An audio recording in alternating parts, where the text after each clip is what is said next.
ইস্যুতে ট্রাম্পের নরম সুর, চুক্তি নিয়ে তাড়াহুড়ো না করতে প্রতিনিধিদের নির্দেশ, হরমুজ খুলে দিতে দুপক্ষের নীতিগত সমঝোতার দাবি, মন্তব্য নেই তেহরানের। যুদ্ধবিরতির তোয়াক্কা না করে গাজায় নেতানিয়াহু বাহিনীর হামলা, একই পরিবারের 4 জন নিহত। ইসরায়েলের জোরপূর্বক বাস্তুচ্যুতির নির্দেশে ঘর ছাড়ছেন হাজারো ফিলিস্তিনি। রুশ হামলায় কেঁপে উঠল ইউক্রেনের রাজধানী। ওরেশনি ক্ষেপণাস্ত্রের আঘাতে নিহত 4। লুহানস্কে আক্রমণের জবাব, বলছে মস্কো। ইউরোপের তীব্র নিন্দা। ভারতের পশ্চিমবঙ্গে বাংলাদেশি অনুপ্রবেশকারীদের জন্য তৈরি হচ্ছে হোল্ডিং সেন্টার। বুলডোজার রাজনীতি আখ্যা তৃণমূলের। মমতার বিরুদ্ধে দুর্নীতির অভিযোগ শুভেন্দুর।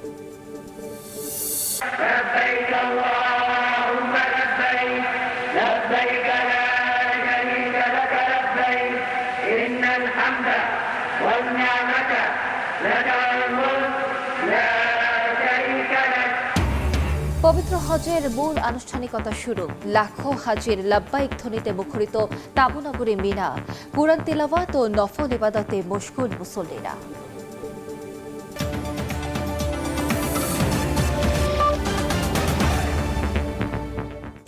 আন্তর্জাতিক সময়ের সঙ্গে আছি আমি আলিশা ইসলাম। ইরানের সঙ্গে সম্ভাব্য চুক্তি নিয়ে আশাবাদী হলেও তাড়াহুড়ো করতে রাজি নন মার্কিন প্রেসিডেন্ট ডোনাল্ড ট্রাম্প।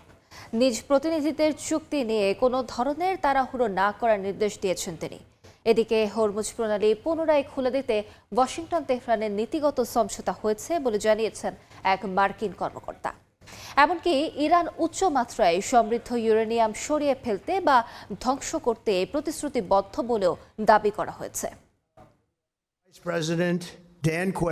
ইরানের স্থায়ী যুদ্ধ বন্ধে দেশটির সঙ্গে চলমান আলোচনা সুশৃঙ্খল ও গঠনমূলকভাবে অগ্রসর হচ্ছে বলে জানিয়েছেন মার্কিন প্রেসিডেন্ট ডোনাল্ড ট্রাম্প। তবে তেহরানের সঙ্গে চুক্তির বিষয়ে নিজ দেশের প্রতিনিধিদের তাড়াহুড়ো না করার নির্দেশ দিয়েছেন তিনি। ট্রুথ সোশ্যালে দেয়া এক পোস্টে ডোনাল্ড ট্রাম্প নিজেই এই তথ্য জানান। এদিকে হরমুজ প্রণালী পুনরায় খুলে দেওয়ার বিষয়ে ওয়াশিংটন তেহরান নীতিগত সমঝোতায় পৌঁছাচ্ছে বলে দাবি করেছে যুক্তরাষ্ট্র। মার্কিন প্রশাসনের এক জ্যেষ্ঠ কর্মকর্তা জানান, এই সমঝোতার আওতায় ইরান উচ্চমাত্রায় সমৃদ্ধ ইউরেনিয়াম সরিয়ে ফেলতে বা ধ্বংস করতে প্রতিশ্রুতিবদ্ধ হয়েছে।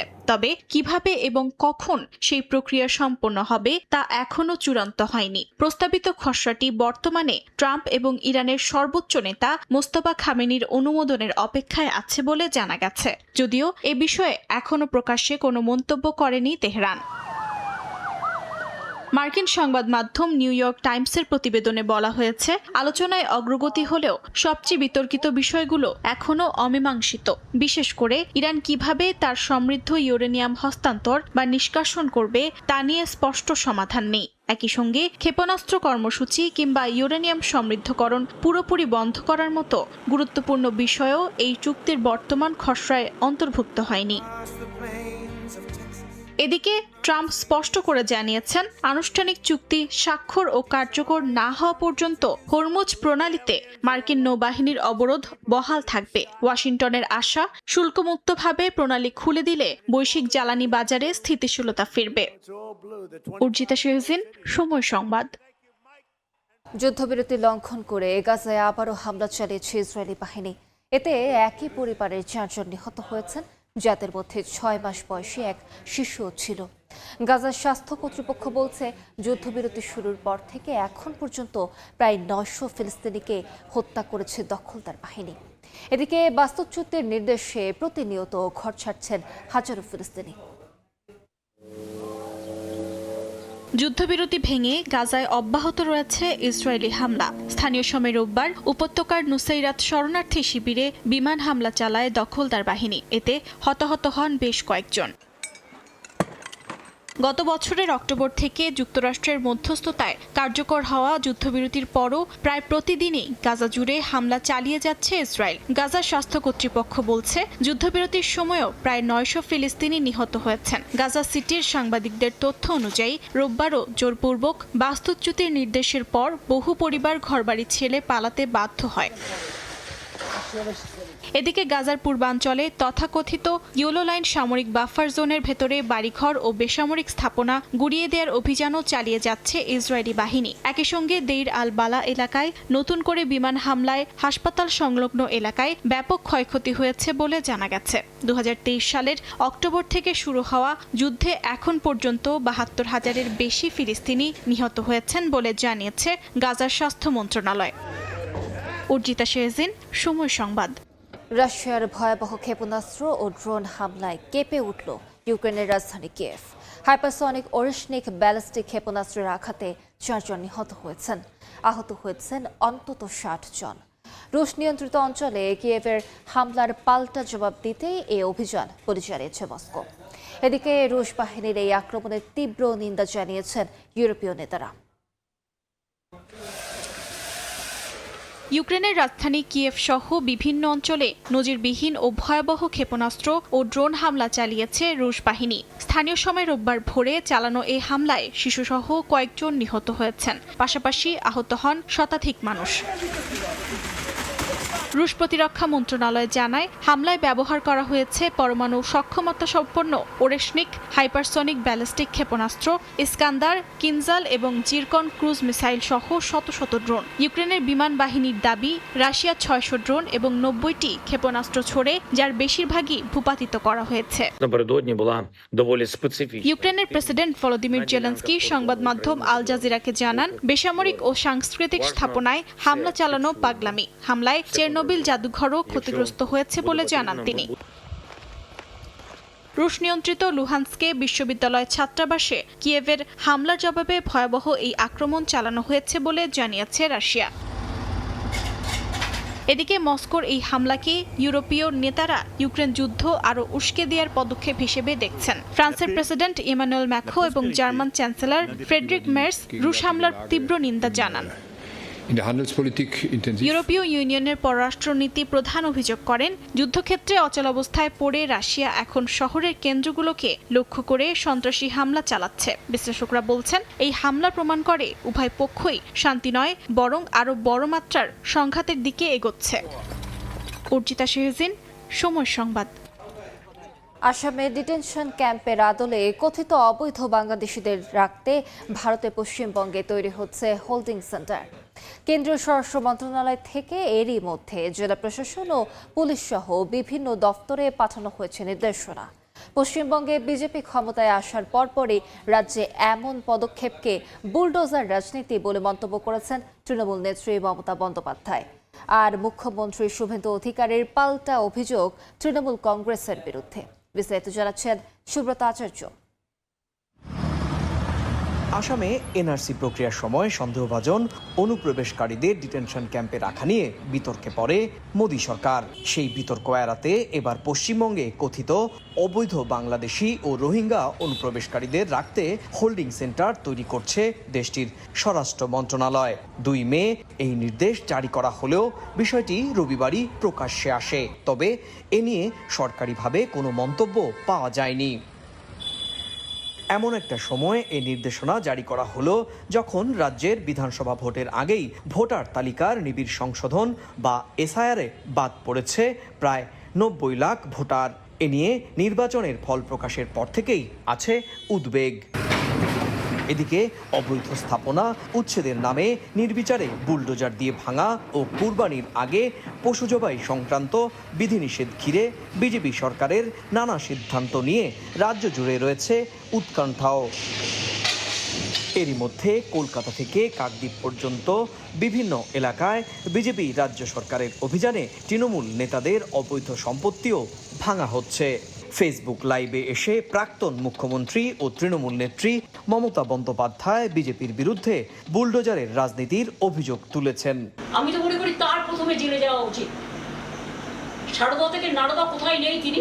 ওদিকে মমতা বন্দ্যোপাধ্যায়কেও ছাড়তে নারাজ নতুন মুখ্যমন্ত্রী শুভেন্দু অধিকারী। রোববার নন্দীগ্রামের এক সভায় তৃণমূলের বিরুদ্ধে দুর্নীতির অভিযোগ তুলেন তিনি।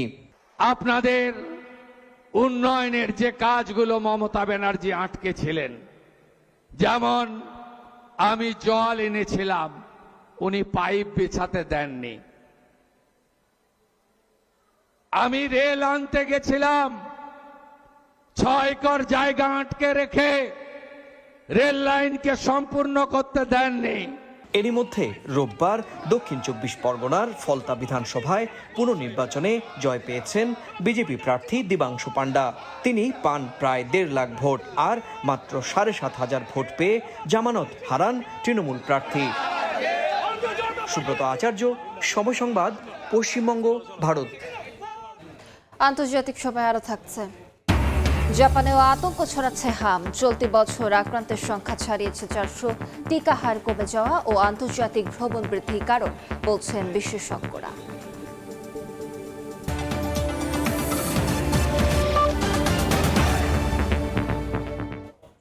পবিত্র হজের মূল আনুষ্ঠানিকতা শুরু হয়েছে। আজ 8 জিলহজ। লাখো হাজির লাব্বাইক ধ্বনিতে মুখরিত হয়ে উঠেছে তাবুনগরী মিনা। হজের নিয়ম অনুযায়ী আজ পুরো দিন এবং রাত মিনায় অবস্থান করে 5 ওয়াক্ত নামাজ আদায় করবেন আল্লাহর মেহমানরা। মুফতি আব্দুল্লাহ তামিমের রিপোর্টে বিস্তারিত। আকুল আকুতি আর মহান আল্লাহর দরবারে আত্মসমর্পণের মধ্য দিয়ে মক্কার ঐতিহাসিক মিনা প্রান্তরে সমবেত হয়েছেন বিশ্ব মুসলিম। ইহরাম বেঁধে লাখো হাজি মক্কার মসজিদুল হারাম থেকে রওনা হয়ে এখন অবস্থান করছেন মিনায়। আজ 8 জিলহজ। মিনার এই তাবুর শহরে অবস্থান করেই হাজিরা হজের মূল পর্বের জন্য নিজেদের প্রস্তুত করেন। এখানে জোহর, আসর, মাগরিব, এশা ও আগামীকাল 9 জিলহজের ফজর সহ মোট 5 ওয়াক্ত নামাজ জামাতের সাথে আদায় করা সুন্নত। পবিত্র মিনার বিস্তীর্ণ এলাকা জুড়ে এখন কেবলই ইবাদত বন্দিগির আবহ। হাজিরা নিজেদের তাঁবুতে অবস্থান করে দরুদ শরীফ পাঠ, কোরআন তেলাওয়াত এবং নফল ইবাদতের মধ্য দিয়ে সময় পার করছেন। কেউ আবার লাব্বাইক আল্লাহুম্মা লাব্বাইক এর ধ্বনি তুলে তালবিয়া পাঠ করছেন। হজের সফর মূলত নিয়মানুবর্তিতা ও ত্যাগের এক অনন্য দৃষ্টান্ত। 7 জিলহজের মানসিক ও শারীরিক প্রস্তুতির পর 8 জিলহজের এই মিনায় অবস্থান হাজিদের মনে এনে দেয় এক অপার্থিব প্রশান্তি। এখান থেকেই শুরু হয় আল্লাহর সান্নিধ্য লাভের এক মহাসফর। মিনায় আজকের এই অবস্থানের পরেই আসবে হজের সবচেয়ে গুরুত্বপূর্ণ দিন। আগামীকাল 9 জিলহজ সূর্যোদয়ের পর হাজিরা রওনা হবেন পরম কাঙ্ক্ষিত আরাফাতের ময়দানের উদ্দেশ্যে, যাকে নবীজি সাল্লাল্লাহু আলাইহি ওয়াসাল্লাম হজের প্রধান রুকন বা মূল আনুষ্ঠানিকতা হিসেবে ঘোষণা করেছেন। লাব্বাইক আল্লাহুম্মা লাব্বাইক ধ্বনি তুলে মিনার ময়দানে সমবেত হয়েছে লাখ লাখ মুসলিম। হজের মূল আনুষ্ঠানিকতা শুরু হয়ে গেছে আজকেই। আজ মিনার ময়দানে জোহর, আসর, মাগরিব, এশা এবং ফজর এই 5 ওয়াক্ত নামাজ আদায় করবেন তারা। মুফতি আব্দুল্লাহ তামিম, সময় সংবাদ, মিনা, সৌদি আরব। মক্কার ঐতিহাসিক মিনা প্রান্তরে সমবেত হয়েছেন লাখো মুসলিম। লাব্বাইক ধ্বনিতে মুখরিত হয়ে উঠেছে তাবুনগরী। এ বিষয়ে বিস্তারিত জানাতে মিনা থেকে সরাসরি যুক্ত হচ্ছেন সহকর্মী মুফতি আব্দুল্লাহ তামিম। সরাসরি যাচ্ছি তার কাছে। তামিম, লাব্বাইক আল্লাহুম্মা লাব্বাইক ধ্বনি তুলে আরাফার ময়দানে হজ কিন্তু শুরু হবে। তার আগে আজকে হজের আনুষ্ঠানিকতা শুরু হয়েছে। 8 জিলহজ থেকেই আমরা গতকাল রাতেই লাখ লাখ মানুষ তাবুর এই শহরে এসে উপস্থিত হয়েছে।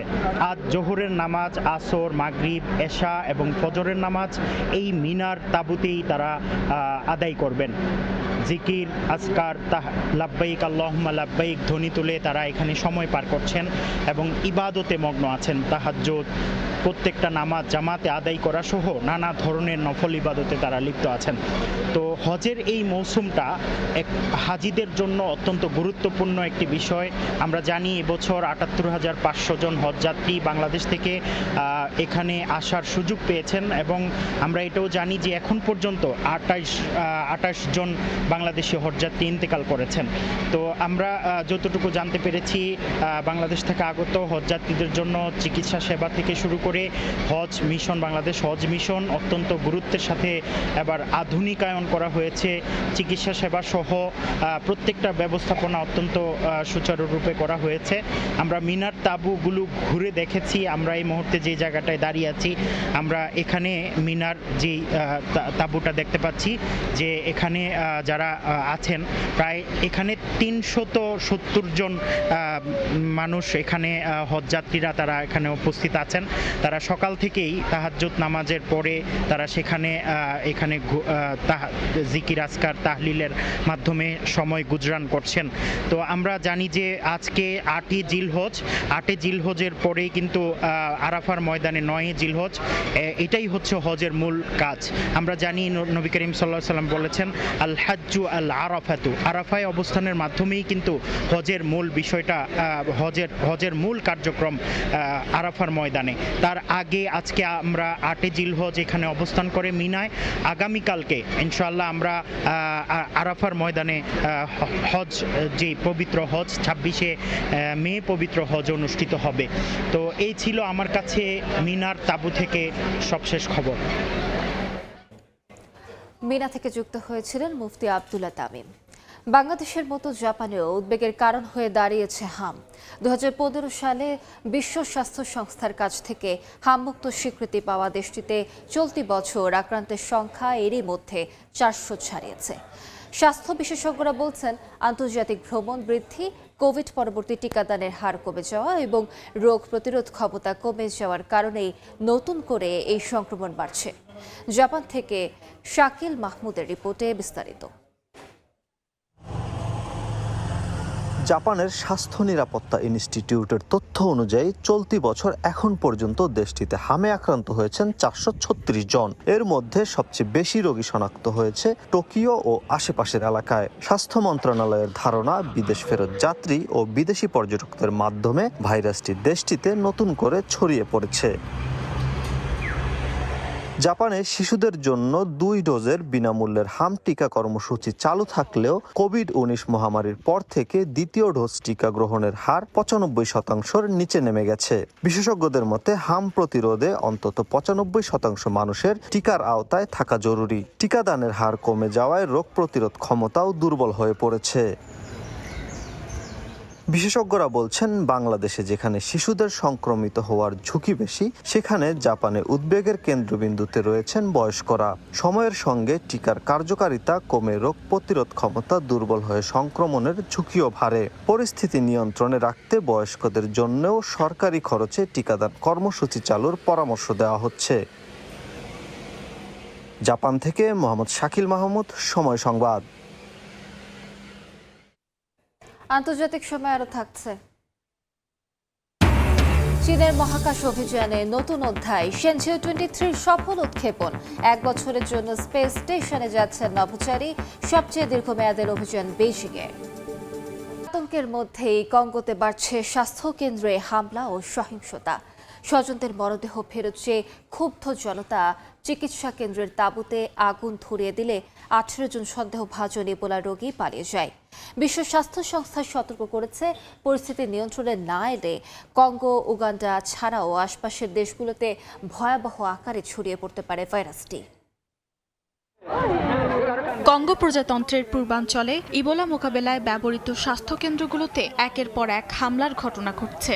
স্থানীয় সূত্র বলছে, রাউমপাড়া স্বাস্থ্যকেন্দ্রে ক্ষুব্ধ বাসিন্দারা হামলা চালিয়ে ইবোলায় মারা যাওয়া স্বজনদের মরদেহ দাবি করেন। এর একদিন পর ইতুরি প্রদেশের মংবুয়ালু হাসপাতালে আন্তর্জাতিক চিকিৎসা সংস্থার দেয়া একটি চিকিৎসা তাঁবুতে আগুন ধরিয়ে দেয়া হয়। এই ঘটনার পরপরই সেখানে থাকা কয়েকজন সন্দেহভাজন ইবোলা রোগী পালিয়ে যান। এখন পর্যন্ত তাদের কোনো খোঁজ পাওয়া যায়নি বলে জানিয়েছেন স্থানীয় হাসপাতাল কর্তৃপক্ষ।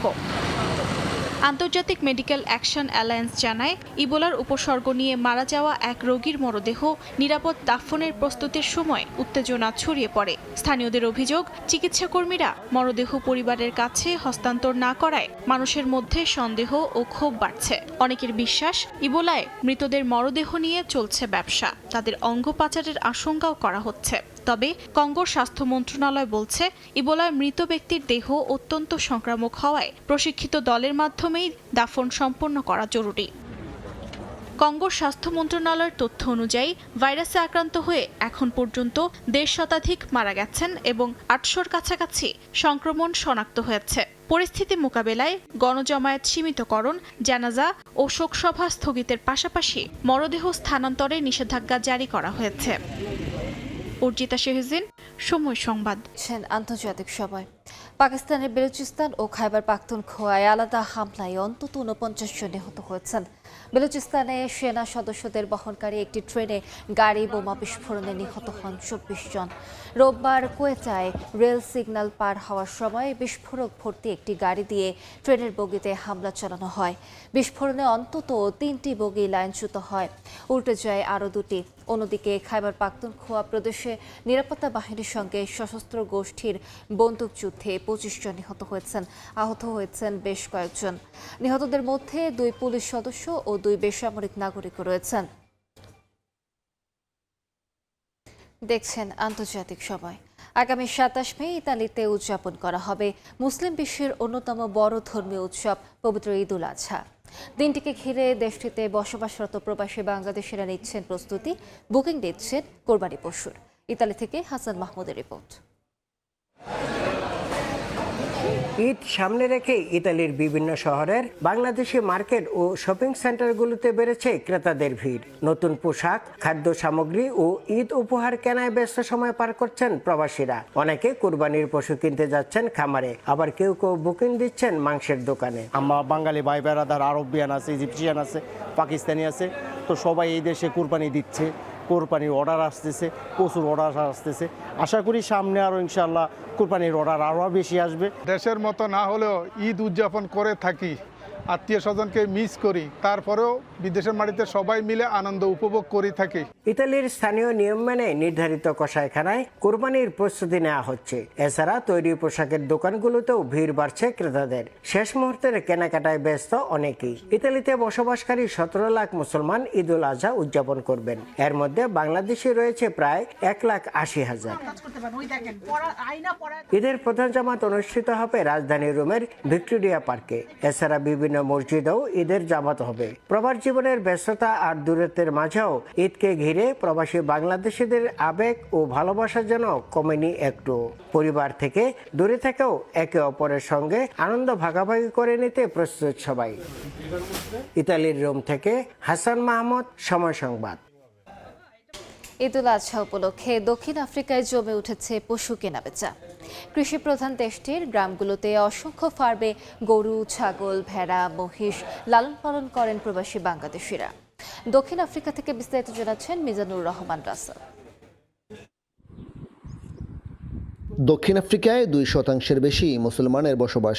ঈদ উল আজহায় আল্লাহর সন্তুষ্টির জন্য সামর্থ্য অনুযায়ী পশু জবাই করে আত্মীয় স্বজন, অসহায় এবং প্রতিবেশীদের বিলিয়ে ঈদের আনন্দ ভাগাভাগি করেন তারা। ঈদ উল আজহা উপলক্ষে এবারও পশু বেচাকেনা জমে উঠেছে দক্ষিণ আফ্রিকায়। কৃষি নির্ভর দেশটির গ্রামগুলোতে ছোট বড় অসংখ্য খামারে নানা জাতের গরু, ছাগল, ভেড়া ও মহিষ লালন পালন করেন প্রবাসী বাংলাদেশিরা। চাহিদার তুলনায় এবছর কুরবানিযোগ্য পশুর সরবরাহ অনেক বেশি থাকায় দাম তুলনামূলকভাবে কিছুটা কম। কুরবানির ঈদ উপলক্ষে আমরা সবাই কুরবানির পশু কেনার জন্য ফার্মে আসছি, আমাদের বড় ভাই বাঙালি ভাইয়ের ফার্মে আসছি। তো এখানে পশুর কোয়ালিটি মোটামুটি বেশ ভালো। বাংলাদেশের তুলনায় এটা গরু অনেক সস্তা, আলহামদুলিল্লাহ আমরা খুব খুশি। আর অন্যান্য এইখানে বাজার অনুযায়ী এইখানের দামটা আমাদের কাছে একটু রিজনেবল মনে হচ্ছে। বাংলাদেশি প্রবাসীরা আমার এখানে আইসা গরু কিনতেছে। আমি অনেক গরু, সুন্দর সুন্দর গরু, ভালো এই গ্রেডের ভালো মানের গরু উঠাইছি। দেশটির প্রায় প্রতিটি শহরে রয়েছে প্রবাসী বাংলাদেশিদের পশু খামার। কুরবানির সহ নানা প্রয়োজনে এসব খামার থেকে পশু কিনতে ছুটে আসেন স্থানীয়দের পাশাপাশি প্রবাসী বাংলাদেশিরা। তুলনামূলক দাম কম হওয়ায় এ সকল খামার থেকে পশু কিনে খুশি ক্রেতারা। মিজানুর রহমান রাসেল, সময় সংবাদ, দক্ষিণ আফ্রিকা। প্রতি বছরের মতো জার্মানির রাজধানী বার্লিনে হয়ে গেল সাংস্কৃতিক উৎসব কার্নিভাল ডেয়ার কুলচুর এর 30তম আসর। এতে বাংলাদেশ সহ বিশ্বের প্রায় 67টি দল অংশ নেয়। নিজ দেশের সভ্যতা ও সংস্কৃতির নানা দিক উপস্থাপন করে অংশগ্রহণকারীরা। জার্মানি থেকে উৎসবের বিস্তারিত জানাচ্ছেন বিটু বড়ুয়া।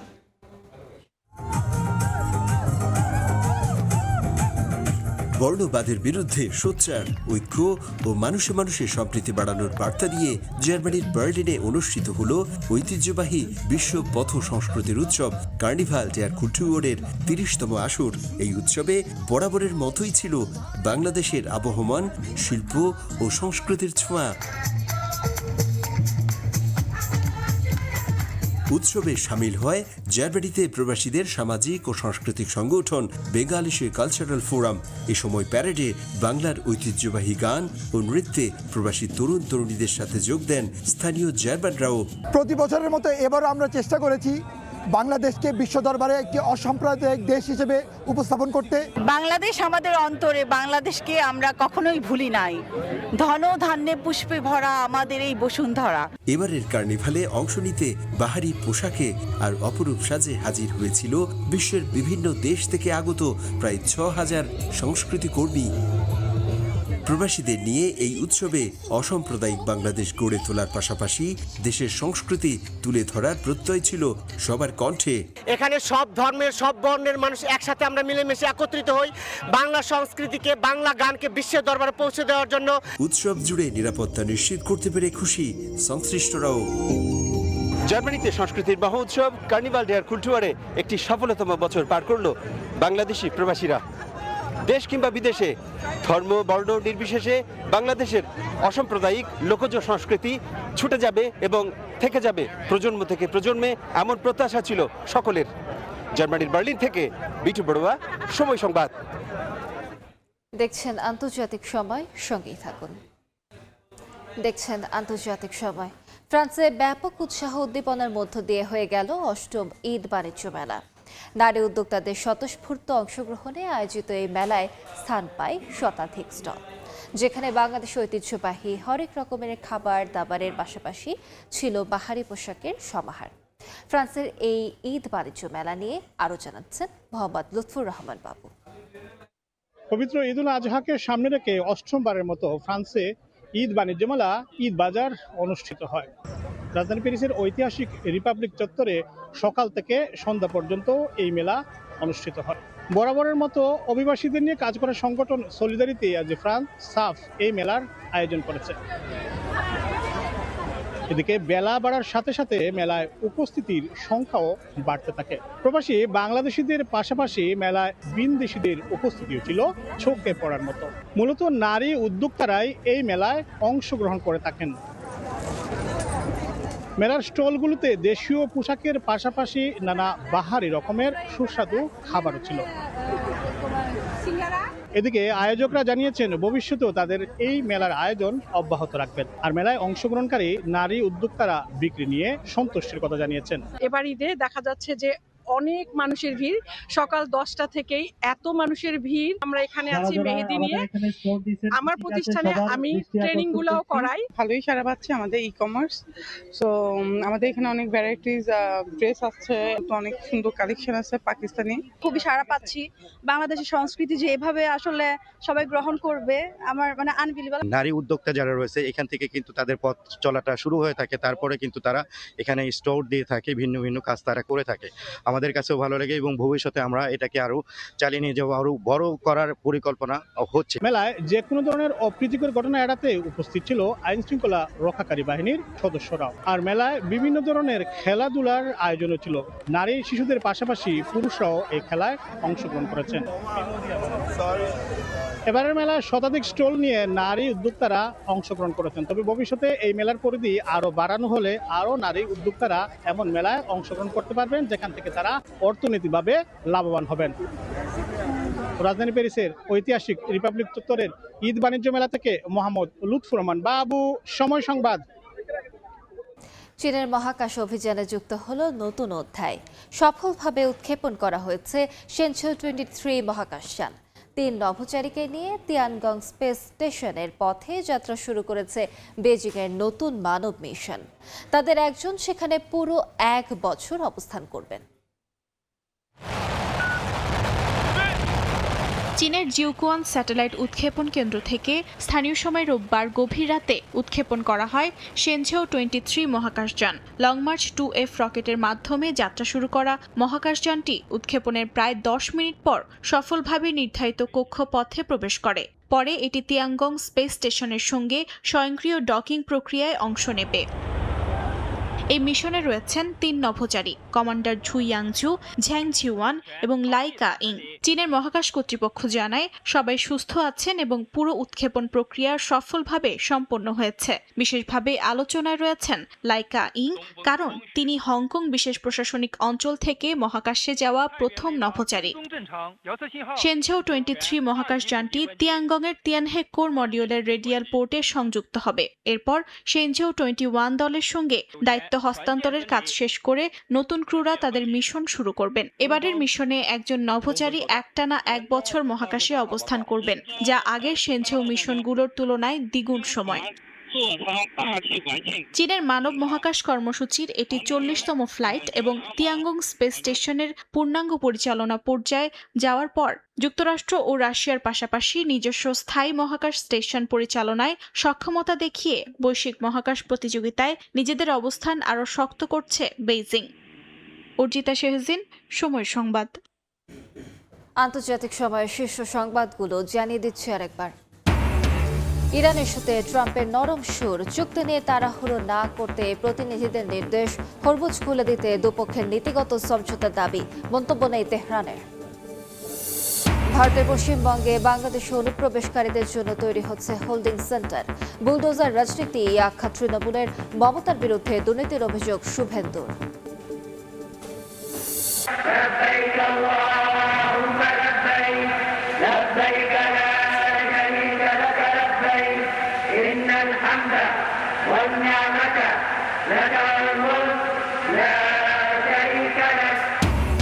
পবিত্র হজের মূল আনুষ্ঠানিকতা শুরু, লাখো হাজির লাব্বাইক ধ্বনিতে মুখরিত তাবুনগরে মিনা, কুরআন তিলাওয়াত ও নফল ইবাদতে মশগুল মুসল্লিরা।